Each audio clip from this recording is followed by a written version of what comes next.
Okay students, the next theorem on the probability, theorem 3.4 आपने की थी, थ्योरम 3.5 भी इसकी करनी है।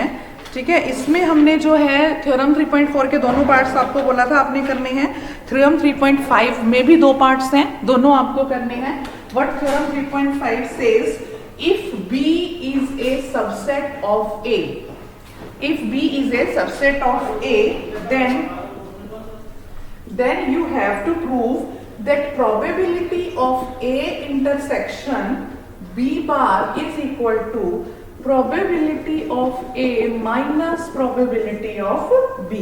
और इसका सेकेंड पार्ट है कि probability of B is less than equal to probability of A, right? So again you can see this Venn diagram which is a sample space S. In this sample space, if this is a event A, अगर ये आपकी event A है और ये आपकी event B है, क्यों कहा ये इवेंट B है? Because B is a subset of A, तो ये A है और ये आपके पास B है, B इसका सबसेट है। ठीक है, तो आपने प्रूव करना है। सो कैसे प्रूव करेंगे हम इसका? When B is contained in A, when B is A, ये तो दिया हुआ है ना हमें, गिवन है, B is a subset of A, B A के अंदर है, B उसमें है, तो एंड, और ये हमें दिया हुआ है and A intersection B bar are mutually disjoint, mutually exclusive events। ठीक है, अब आपको पता होना चाहिए mutually exclusive events क्या है। अगर म्यूचुअली एक्सक्लूसिव इवेंट्स हैं तो हम कह सकते हैं, ये हमारा लॉ है कि that A is equal to B union A intersection B bar. ठीक है, दोनों साइड प्रोबेबिलिटी लेते हैं हम। Probability of A is equal to probability of B union, bracket बड़ी ले लीजिए, union A intersection B bar, bracket close.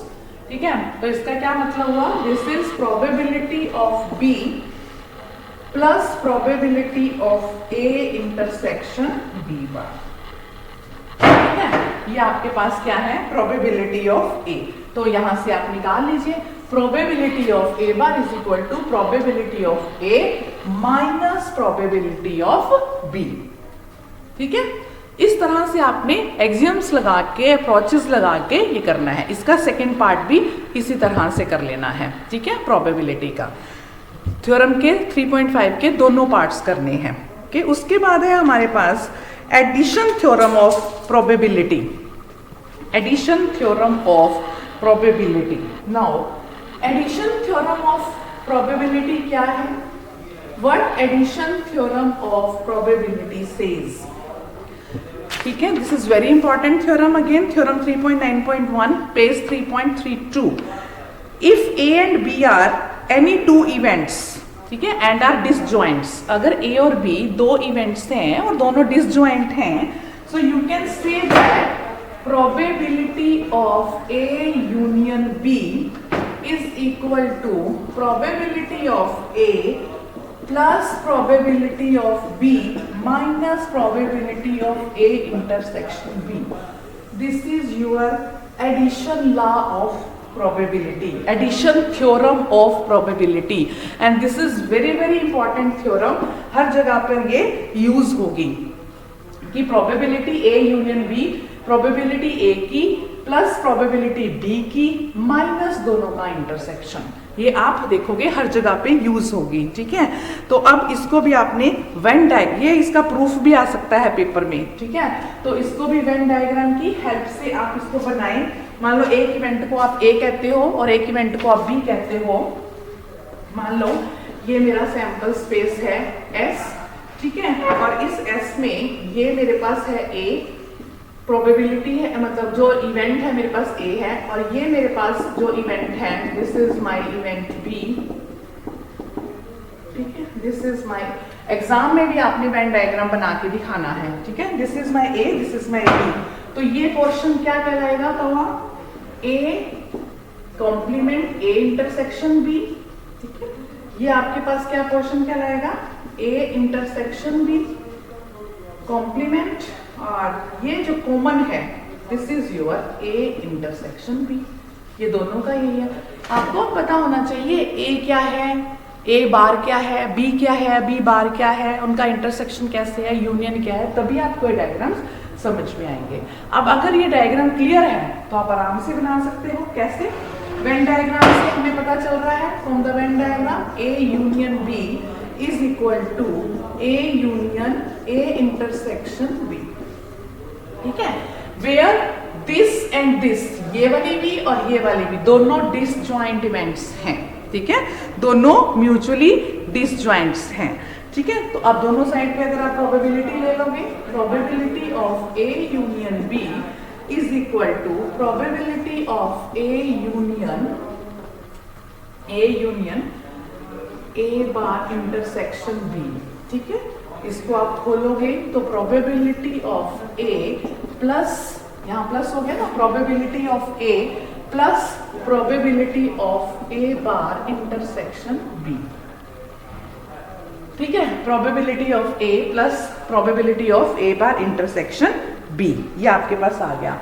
अब इसका जो है यहां से हमारे पास क्या आ गया, this is further equal to probability of A plus, ठीक है, अब इस प्रोबेबिलिटी को, इंटरसेक्शन की प्रोबेबिलिटी को खोल लो इंटरसेक्शन के रूल से, जो हमने थ्योरम 3.3 के फर्स्ट पार्ट में प्रूव किया।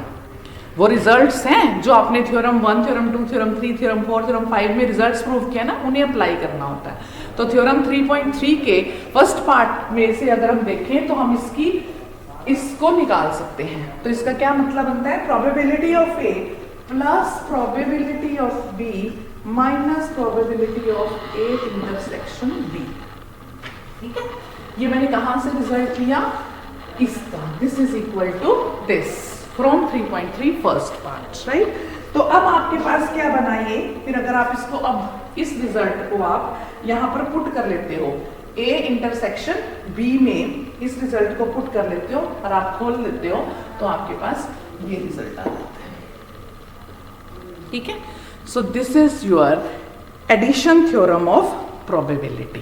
अब ये किसके लिए है, ये सिर्फ दो इवेंट्स के लिए है, when you are having only 2 events A and B। लेकिन पेपर में इसकी n इवेंट्स के लिए भी आ जाती है। तो इसका जो है, जो मैंने आपको PDF भेजी है, उसका जो लास्ट पेज भेजा था 3.33 पेज नंबर पर थ्योरम 3.7, वो क्या कहती है, इसकी एक्सटेंशन है वो कि जैसे ये 2 के लिए है तो वो n के लिए है, ये 2 के लिए है तो वो n के लिए है। ठीक है, तो वो n के लिए कैसे है इसकी एक्सटेंशन, अगर हम उसको देखेंगे तो कि फॉर n इवेंट्स, अभी 2 इवेंट्स थे, वो आप कहते हो for n events, for n events. अब n इवेंट्स के लिए क्या है, A1, A2 up to AN। ठीक है, n इवेंट्स के लिए आपके पास जो आपने प्रूव करना है कि प्रोबेबिलिटी ऑफ यूनियन, यानी सबका plus I is equal to 1 to n AI, जो सबकी प्रोबेबिलिटी है वो किसके बराबर आती है, summation I going 1 to n probability of AI minus summation. अब देखो 3 फैक्टर्स हम ले रहे हैं, मतलब 2 प्रोबेबिलिटीज ले रहे हैं, जब I वेरी करे और जब J वेरी करे। मैं कहती हूँ कि I should be less than equal to 1, तो आप कैसेगा 1 is less than equal to I, यानी कि I is less than equal to 1, I से ग्रेटर होना चाहिए या इक्वल होना चाहिए, लेकिन वो I J से लेस होना चाहिए और J जो है वो less than equal to n होना चाहिए। एक I के ऊपर और एक J के ऊपर हम ऐसे लिख सकते हैं। ठीक है, so this is your probability of AI intersection probability of AJ। 2 के लिए अगर हुई, यही 1 के लिए, यही 2 के लिए, और फिर प्लस अगर ये 3 के लिए होती है। ठीक है, 3 में क्या आ जाएगा फिर, 1 is less than equal to I is less than J is less than K is less than equal to n। ठीक है, so this is your further, आप यहां इस तरफ लिख लीजिए इसको, अगर आपको उधर से दिखाई नहीं दे रहा। So this is your plus summation I is, this is less than equal to 1, I is less than J less than K less than equal to n, तीनों समेशंस के ऊपर ही आएगा आपके पास। और प्रोबेबिलिटी ऑफ, ये क्या था, सिंगल था, ये इनकी इंटरसेक्शन थी, ये किसकी आ जाएगी फिर, probability of AI intersection probability of AJ intersection probability of AK, ठीक है, एंड सो ऑन, प्लस जितना आपके पास जाएगा वो आपके पास लास्ट, यहाँ पे आपके पास क्या आ जाएगा, -1 raise to power n minus, ये एक बार प्लस माइनस है, एक बार प्लस है, तो ये माइनस वाला साइन जो है n-1 में जाएगा, -1 raise to power n-1 probability of आपके पास जितनी टर्म्स हैं, A1 intersection A2 intersection A3 up to AN, ठीक है, ये है। अगर ये एक्सटेंशन है एडिशन थ्योरम ऑफ प्रोबेबिलिटी की, इसका प्रूफ आपने करना है, पहले 2 के लिए कर लो, 2 के लिए करके मतलब n को 2 पुट कर लो, फिर n को r पुट कर लो, और फिर n को r पुट करके उसे खोलो और बताओ कि जब ये 2 के लिए ट्रू है, r के लिए ट्रू है, hence it is true for n। So इसको as an home exercise, as an assignment अपनी कॉपी पेज को खोलना है, जहां दिक्कत आएगी इस थ्योरम को वो आपने मुझे बताना है, ठीक है। सो पेज नंबर 3.33 जितना मैंने पीडीएफ भेजा था वहां तक के ये नोट्स हैं, जहां तक मैंने एडिशन थ्योरम ऑफ प्रोबेबिलिटी आपको कराई है, ठीक है। तो ये सब आपने करना है कंप्लीट, इसके आगे का हम कल करेंगे, ठीक है।